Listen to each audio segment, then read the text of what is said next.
When we rode along with Uber and Lyft driver Ben Say several weeks ago, he was a little nervous about the future. He loved being an independent contractor because he could work whenever he wanted and still have time to take his wife to doctor's appointments. As we met with him today, behind the mask, it was all smiles. I was so happy last night. I was relieved not just for myself, but also for my fellow drivers and for the riding public. Ben was so passionate about the cause that he volunteered to text potential voters, sending out nearly 200,000 messages within just a few weeks. He did not believe Uber and Lyft's claims that they might have to shut down in California, but he did think they'd have to drop thousands of drivers. With fewer drivers around, and not only the price will go up, the services will be cut back drastically. And without the services, many of the consumers will have no choice but to resort to driving sometimes, but they drive under influence, which is not good for the society in general.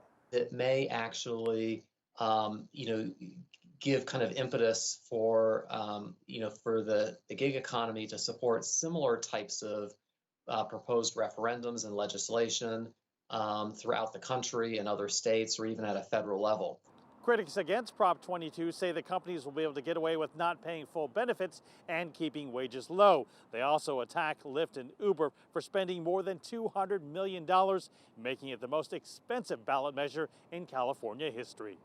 I do think that the idea that, Californians, that their vote can be bought, I don't think the vast majority of the electorate would agree with that.